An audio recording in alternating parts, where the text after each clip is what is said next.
తన గాత్రంతో అద్భుతంగా పాడి అందరినీ పద్మావతి మెప్పించింది. ముందు వాళ్ళందరూ సినిమా పాటని అడ్డుపడ్డారు. ఆ తర్వాత తన గాత్రంతో వాళ్ళందరి నోళ్లు మూయించింది. అప్పుడు ఓడింది, ఇప్పుడు గెలిచింది. దానికి దీనికి చెల్లు. ఇక పద్మావతి పని మనిషిగా పనిచేయడానికి నేను ఒప్పుకోను. ఒప్పందం రద్దు. మీరు వద్దు అంటే ఎలా చెల్లుతుంది? అది పందెం కాసింది నాతో. తను పనికి వచ్చిన ఈ ఇంటి యజమానిగా చెప్తున్నాను. ఈ ఇంటి యజమాని అత్తయ్య గారు. అవునరా, ఈ ఇంటి యజమానురాల్ని నేను. అంటే ఈ ఇంట్లో నా మాట చెల్లుబాటు కాదా? మాకు పద్ధతులు లేవా? అయినా సంగీతం ఎక్కడా, సినిమా పాటలెక్కడా? దానికి దీనికి చెల్లుబాటు కావడం ఏంటి? సంగీతంలో అది నిన్ను గెలవాలి. అప్పుడే మేము దాన్ని వదిలేది. నువ్వు తగ్గి గెలిపించడం కాదురా, మమ్మల్ని మెప్పించాలి. మేము గెలిచిందే అని ఒప్పుకోవాలి. అవును, అత్తయ్య గారు చెప్పింది కరెక్ట్.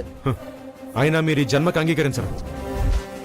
మేము అంగీకరించాలంటే విద్వాంసుల సమక్షంలో పోటీ ఏర్పాటు చేయండి. ఎప్పుడు ఎక్కడ పోటీ పెట్టినా తను మెప్పించి తీరుతుంది. ఆహా, అంత విద్వత్తు ప్రతిభ ఉంటే శిష్యరికానికి ఎందుకొచ్చినట్టు? గురువుగారు గురువుగారు అనగానే కరిగిపోయారా? అలసిపోతుందని జాలి పెరిగిందా? అభ్యాసమే మొదలు పెట్టలేదు, అంత ప్రియమైన శిష్యురాలైపోయిందా? మీరు నేర్పడం, ఇది సంగీతం నేర్చుకోవడం మేము చూడాలి కదా. విద్వాంసుల్ని మెప్పించగలదన్న విశ్వాసం మాకు కలగాలి. అప్పుడే కచేరీ. ఏమంటారు అత్తయ్య గారు? అంతే వసంత, నేను నీ మాటనే సమర్థిస్తున్నాను.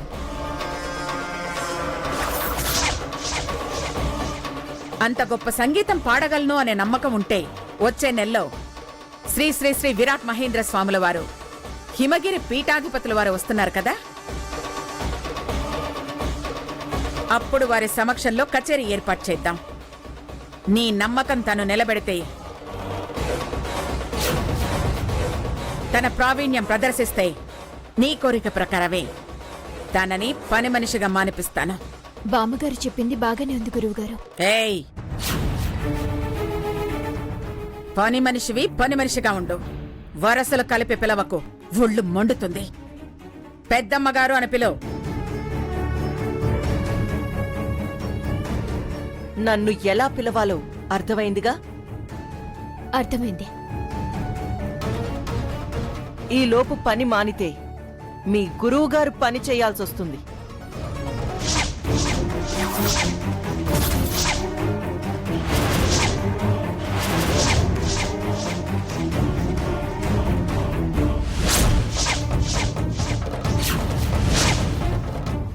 అంతదాకా అవసరం రాదు. ఈ పద్మావతికి మాట తప్పడం, వెనక్కి తగ్గడం చేత కాదు. మాటలాపి ముందు పని చూడు.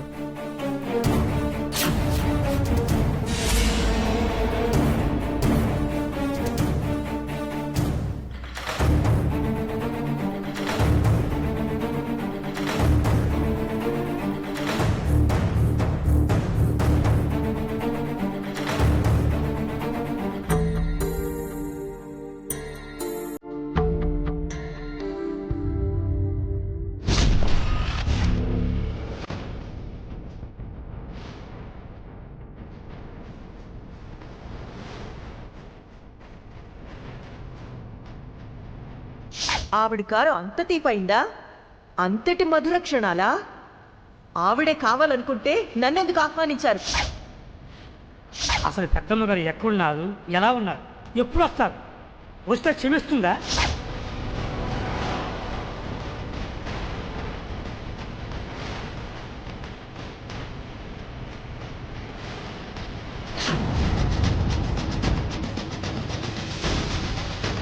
ఏముంది అసలు దీంట్లో? ఆయన గారి గతం ఏమై ఉంటుంది?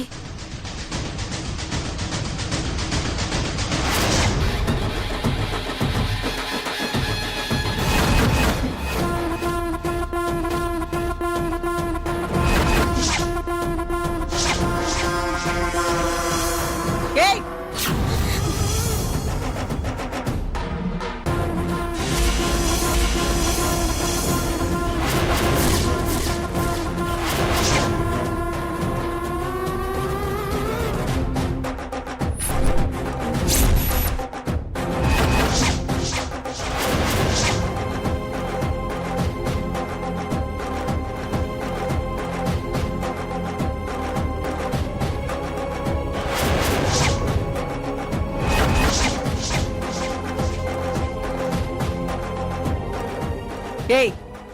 నువ్వు నా గదిలోకి ఎందుకు వచ్చావే?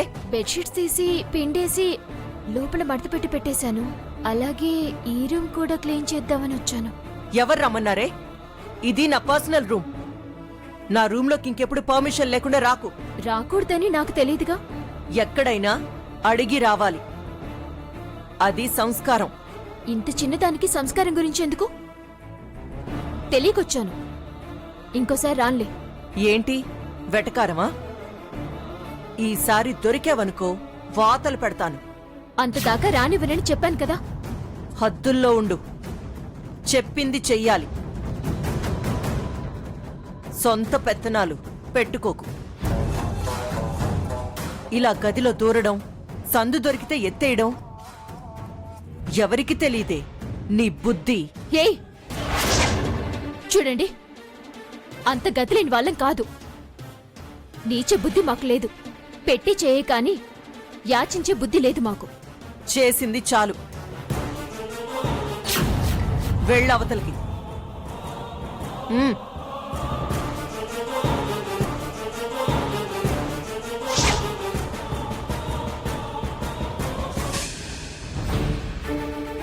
అమ్మా కొరియర్.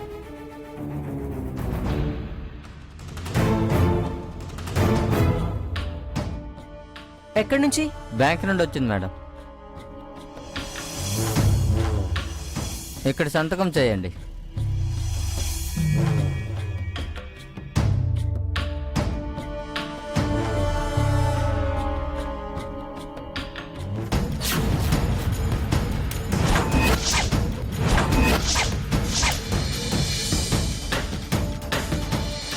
ఏరా, నువ్వు మత్తులో మునిగి మమ్మల్ని పట్టించుకోకపోతే మేమేమైపోవాలి? నిజాలు మాట్లాడుకోవటం కాదు, ప్రపంచానికి నిజం తెలియకుండా ఇంత విషం కలిపివరా? తాగి కట్టకట్టుకొని చేద్దాం. చరిత్ర ముగిసిపోయిందని జనం కూడా మాట్లాడుకోవటానికి అవకాశం ఉండదు. ఎందుకు మాట్లాడుకోరు అత్తయ్య గారు? మనుషులు పోతే చరిత్ర చెరిగిపోతుందా? వ్యసనంతో మొత్తం కుటుంబాన్నే బలి తీసుకున్న మాజీ విద్వాంసుడు, సినిమా గాయకుడు శ్రీ శ్రీ శ్రీ గోకుల కృష్ణ అని రాస్తారు. కథలు కథలుగా చెప్పుకుంటారు. వసంత, ప్రాణం ఉన్నవాడిని బలం ఉన్నవాడు చంపగలడు. నేను జీవోత్సవాన్ని, మిమ్మల్ని నేనేం చంపగలను? నేను ఇప్పుడు అంపశయం మీద ఉన్నాను. అయినా చచ్చే ధైర్యమే లేనివాడిని. ఇంక నాకు చంపే ధైర్యం ఎక్కడుందమ్మా? జీవోత్సవంలా బతుకుతున్నా అంటున్నావు. మేమేమన్నా సుఖ సంతోషాలతో బతుకుతున్నామారా? మనుషుల్ని గుర్తుపట్టగలుగుతున్నా అంటున్నావు, కాని పరిస్థితులు గ్రహించలేకపోతున్నావే. కళకళలాడుతూ ఉండేదిరా ఇల్లు, ఎలా కళావిహీనమైపోయిందో చూడు. కలిసిమెలిసి ఉండేవాళ్ళం. నువ్వు మమ్మల్ని వదిలేసి ఒంటరిగా బతుకుతున్నావు. కాని మేమెలా వదిలేయగలన్రా? కట్టుకున్నాడని ఇది, కన్నందుకు నేను నీకోసం ఆరాటపడుతున్నాం. అబ్బో, ఏంటమ్మా పెద్ద పెద్ద మాటలు మాట్లాడుతున్నారు? గొప్ప గొప్ప నీతి వాక్యాలు వల్లిస్తున్నారు.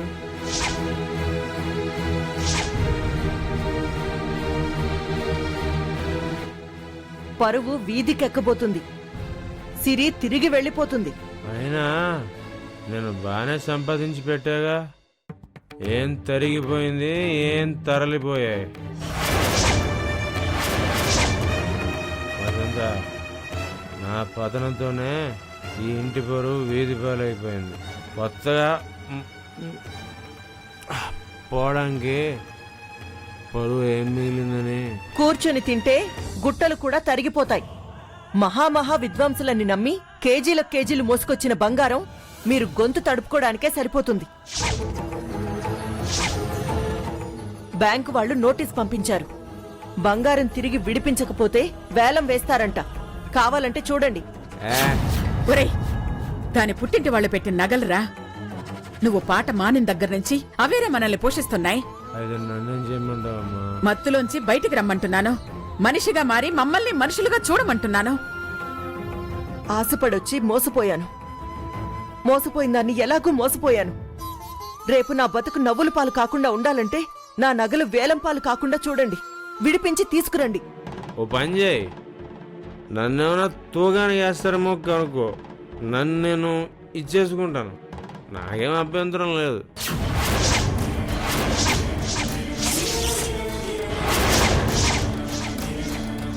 కృష్ణ, మరేం చేయను మాతృశ్రీ, చెప్పు. చీచీ అంటూ నాకు చీవు నెత్తురు లేకుండా చేశారు. తూ తూ అంటూ నాకు తడారిపోయిన జీవితాన్ని మిగిల్చారు. లోపల అస్థికలు, పైన చర్మం తప్ప నా దగ్గర ఏం లేదు మాత. అయితే డబ్బులివ్వండి. డబ్బా నా దగ్గర ఎక్కడుంది? పుట్టినరోజు ఫంక్షన్లో వాళ్ళిచ్చిన డబ్బు మీరు తీసుకున్నారుగా, అది ఇవ్వండి. ఓ, అసలు విషయం అదే వసంత. ఆ 40 మీద పడ్డాయా నీ కళ్ళు? అందుకే ఈ నోటీసులు డ్రామా ఆడుతున్నావా? ఏయ్, నీ నటన నా దగ్గర సాగదు. ఆ సొమ్ము నేను తాగనివ్వను.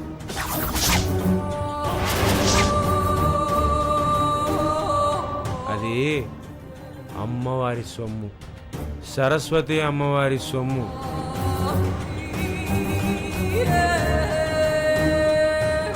నా సితార పునఃప్రతిష్ఠ కోసం ఉపయోగించుకోవడానికి నేను సంపాదించుకున్న సంపాదన.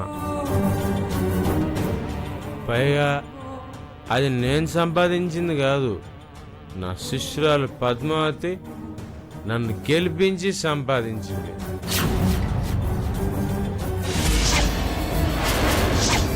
దాని మీద మీకే కాదు, నాకు కూడా ఏ హక్కు లేదు.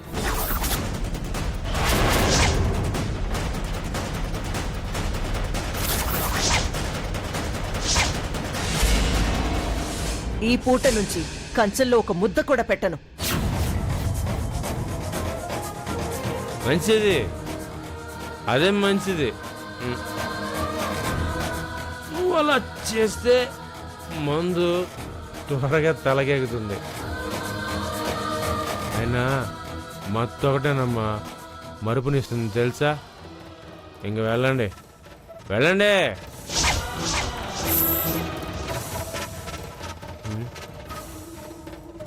దీనికి కూడా నా మీద కోపం.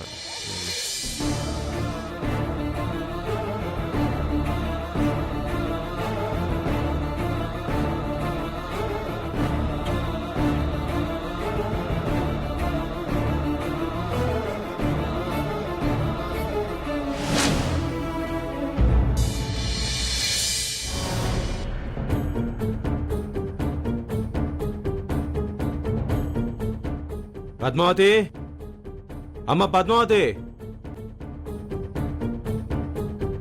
చెప్పండి గురువుగారు. ఈ డబ్బు తీసుకోమ్మా. ఈ డబ్బు నాకెందుకు? ఇది నీదే, నీకు చెందాల్సిందే. నాదా? నాకు చెందాల్సిందేంటి? నువ్వు పాడిన పాటకి పారితోషికం. గురువుగారు, నేను మీకోసం పాడాను, డబ్బు కోసం కాదు. పాట ఎవరి కోసం పాడినా పాడిన పాటకి పారితోషికం దక్కాలమ్మా. తీసుకో. తీసుకో. మనిషి మంచి మూడ్లో ఉన్నాడు. క్షణం ఆలస్యం చేస్తే అవి ఎటైనా మారొచ్చు. ముద్దొచ్చినప్పుడే చంకెక్కమంటారు పెద్దలు. పాపం ఏరి కోరి శిష్యురాలకిస్తున్నారు. తీసుకో తీసుకో. ఇంట్లో వాళ్ళు పస్తులున్నా పని మనిషికి పారితోషికాలు పంచుతున్నారు. తీసుకో తీసుకోవే. అవునవును, తీసుకో. వాడికైన వాళ్లకన్నా పని వాళ్ళు ఎక్కువైపోయారు. అయిన వాళ్ళకు ఆకుల్లో, కాని వాళ్లకు కంచాల్లో అన్నట్టుంది.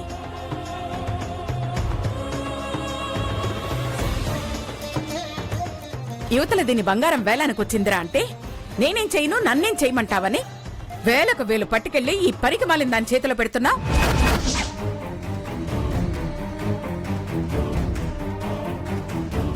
నాకెందుకు ఇస్తున్నారని అడుగుతూ ఉంటే పాట కచేరి పాట కోసం అంటూ బలవంతంగా చేతిలో పెట్టాల్సిన అవసరం ఏంట్రా? ఆయన అంతే అత్తయ్య గారు, మనకి దూరం, పానోళ్లకు దగ్గర.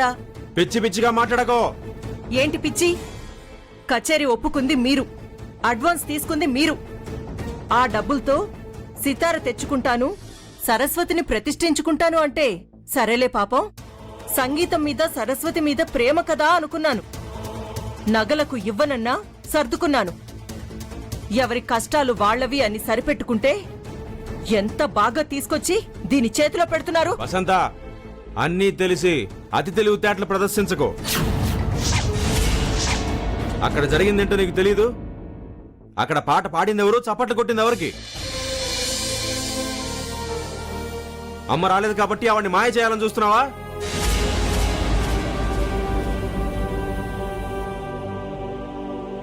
అమ్మా, అసలు అక్కడ జరిగింది ఏంటంటే, శాంతం మూర్తి భవించు శివానందహరిణి. శాంతం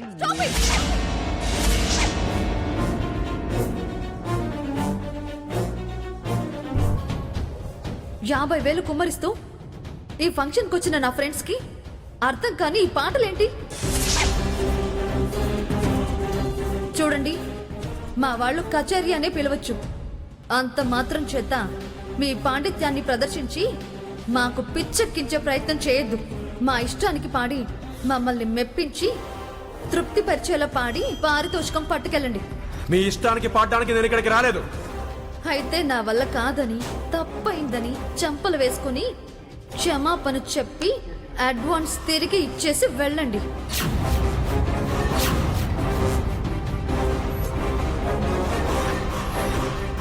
క్షమాపణ నీతో చెప్పించుకుని వెళ్తాం. అమ్మ పద్మావతి, గురువుగారు, నా మీద నమ్మకం ఉంచండి. నువ్వు పాడతావా? పాడటమేంటి, అందర్నీ మెప్పిస్తాను. ఇప్పుడు చెప్పమ్మా, ఈ పారితోషికం పాట పాడిన వాళ్ళకా లేదా నాలాగా పేరున్న వాళ్ళకా? పేరున్న వాళ్ళకే.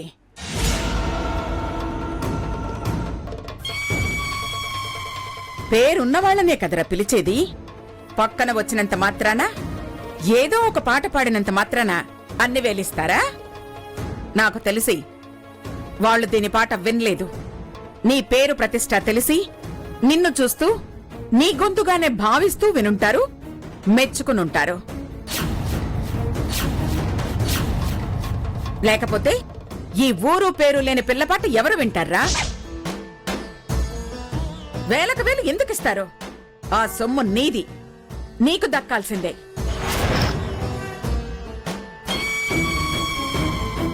నీకొచ్చిన లక్ష్మిని నీ భార్య చేతిలో పెట్టు. దీని పాట బాగున్నా వేలకు వేలు ఎవరిస్తారు? గుళ్ళల్లో, బళ్ళల్లో, రైళ్లల్లో మహా అయితే 5-10 పాడేస్తారు. అమ్మా అమ్మా అమ్మా,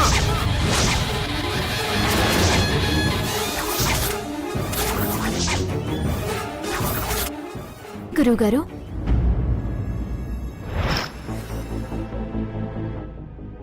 ఎందుకలా అరుస్తారు? అత్తయ్య గారు చెప్పింది కరెక్టే. దీనికి మహా అయితే 5-10 ముష్టేస్తారు. వసంత ఆపు. అరే, ఇంత విద్వత్తున్న ఈ అమ్మాయిని ముష్టి వాళ్ళతో పోలుస్తావా? మీరిచ్చేది అదే కదా. నర్మాయ్, ఎవరి ప్రతిభకి దక్కాల్సిన గౌరవం వాళ్ళకే దక్కాలి. అమ్మా, బతిమాలుతున్నాను, తీసుకోమ్మా. క్షమించండి, మీ తరపున వచ్చాను. మీరు పాడగలరు, అయినా ఆ స్థానం మీ స్థాయికి తగదు. మీరు పాడితే సంగీతాన్ని అగౌరవపరిచినట్టు అవుతుందని నేను పాడాను, అంతేనండి. ఇది మీ దగ్గరే ఉంచండి, ఇది మీకు చెందాల్సిందే. చూసారా చూసారా, అనవసరంగా తన మీద నోరు పారేసుకున్నారు. తను మీకన్నా చాలా చిన్నది. ఎంత గొప్పగా ఆలోచించిందో చూడండి. ఆహా, మీకు మాలో తప్ప అందరిలో గొప్పతనం, సంస్కారం కనిపిస్తుందిలేండి. బాధ్యత లేనోళ్ళు ఏమైనా ఎన్నైనా మాట్లాడతారు. ఈ ఇంటి పరువు ప్రతిష్టలు గుట్టుగా కాపాడుకుంటూ వచ్చిన వాళ్ళం మేము. మా బాధ నీకేం తెలుసు, దీనికేం తెలుసు? మందేసుకుని జారిపోయేది నువ్వు, పని చేసి జారుకునేది ఇది.